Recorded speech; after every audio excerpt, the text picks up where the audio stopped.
अश्विनी चौबे ने बक्सर पर ध्यान नहीं दिया।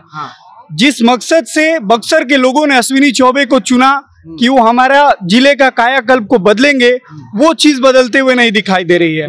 हम चाहते तो राम रेखा घाट जिसे अनेकों घाट का जीर्णोद्धार कर सकते थे, बक्सर स्टेशन की कायाकल्प बदल सकती थी। अनेकों ऐसे स्टेशन है जहां पर ये परिवर्तन दिखाई दिया, लेकिन बक्सर आज भी वही स्थिति में है जिस स्थिति में पहले था।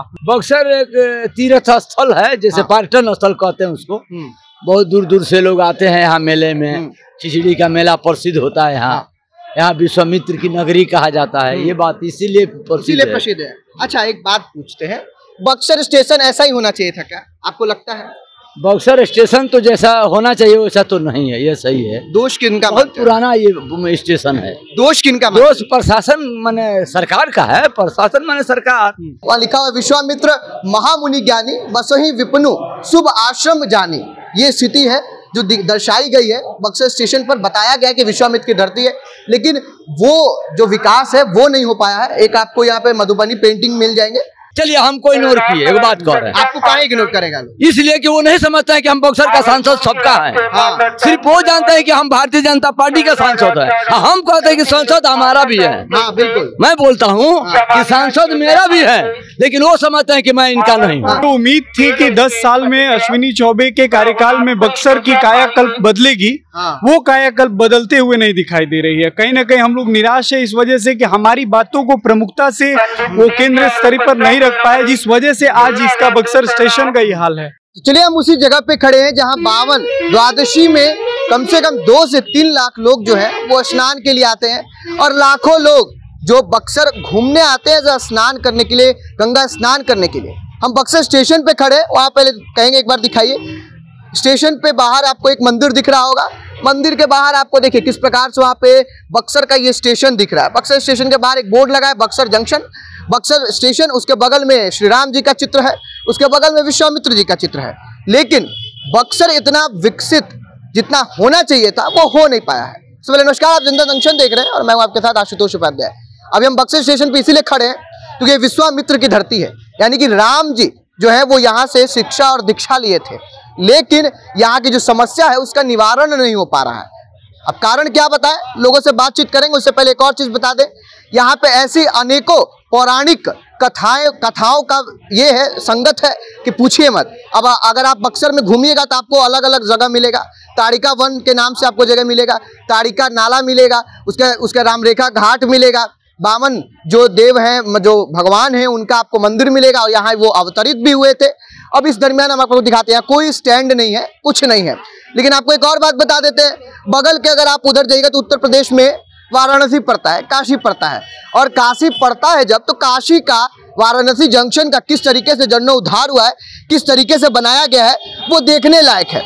हालांकि वहाँ के सांसद स्वयं प्रधानमंत्री नरेंद्र मोदी हैं, लेकिन यहाँ के सांसद अश्विनी चौबे हैं। वही अश्विनी चौबे जो यहाँ के लोगों को नहीं भाते हैं। लोग कहते हैं कि भैया बाहरी नेता आके यहाँ पे अपना ठाक जमाए हुए हैं।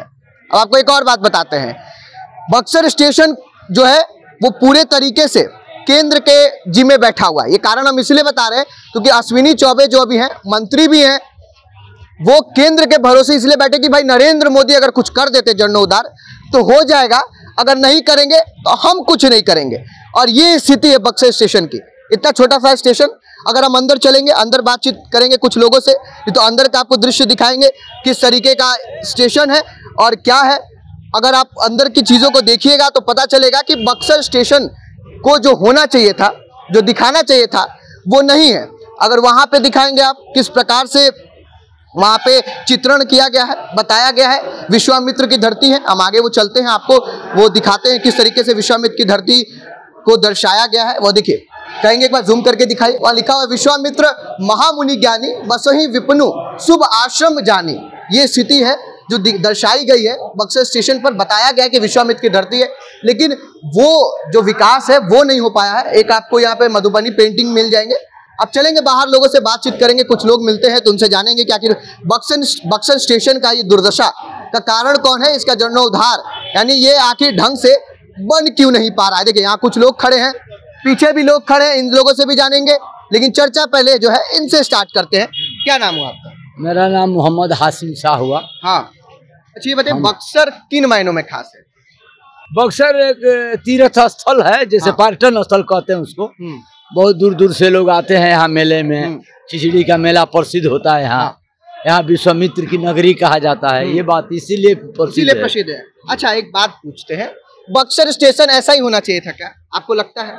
बक्सर स्टेशन तो जैसा होना चाहिए वैसा तो नहीं है, ये सही है। दोष किनका? बहुत पुराना ये स्टेशन है। दोष किनका? दोष प्रशासन माने सरकार का है। प्रशासन माने सरकार।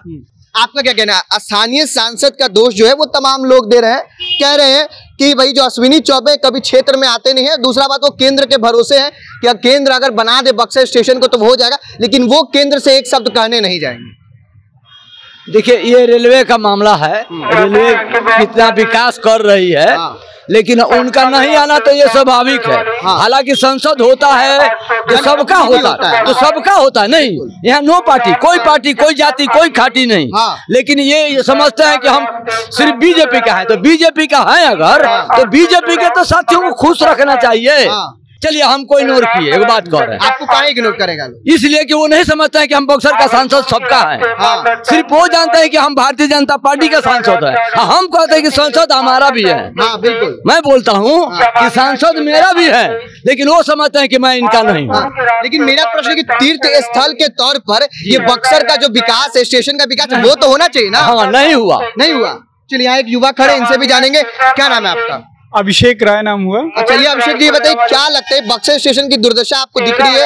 लग रहा है कि दुर्दशा है ये? बिल्कुल, जो उम्मीद थी कि 10 साल में अश्विनी चौबे के कार्यकाल में बक्सर की कायाकल्प बदलेगी, वो कायाकल्प बदलते हुए नहीं दिखाई दे रही है। कहीं ना कहीं हम लोग निराश है इस वजह से कि हमारी बातों को प्रमुखता से वो केंद्र स्तर पर नहीं रख पाए, जिस वजह से आज इसका बक्सर स्टेशन का ये हाल है। अच्छा, आप कभी काशी घूमने गए हैं? हाँ, बिल्कुल, काशी घूमने गए हैं। निकलते तो किस तरीके का भव्यता दिखता है? देखिए, काशी में जो डेवलपमेंट था वो हमारे पास भी है। हमारे पास भी राम रेखा घाट, नाथ बाबा घाट जैसे बहुत से अनेकों घाट है जिनका 10 साल में जीर्णोद्धार होना चाहिए था, उसकी स्थिति बेहतर हो सकती थी।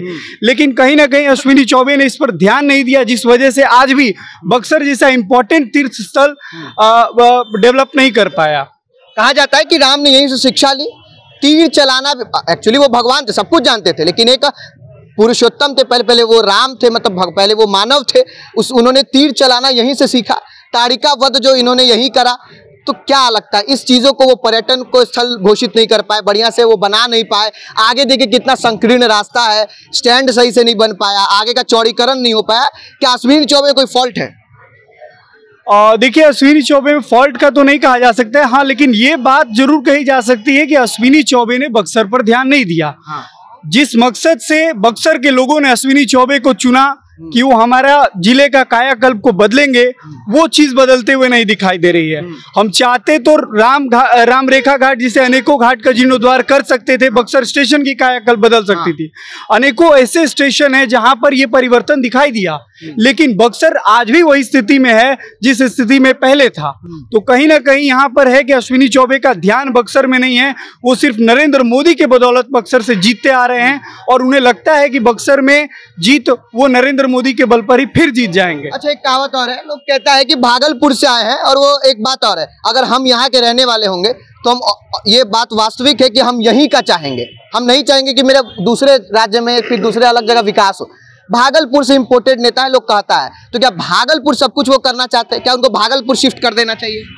बिल्कुल, इस चीज को लेकर के हम बक्सर वासी भी चिंतित है। हमें लगता है कि बक्सर का कोई व्यक्ति हो जो हमारा प्रतिनिधित्व करे और बक्सर की कायाकल्प को बदलने का संकल्प ले।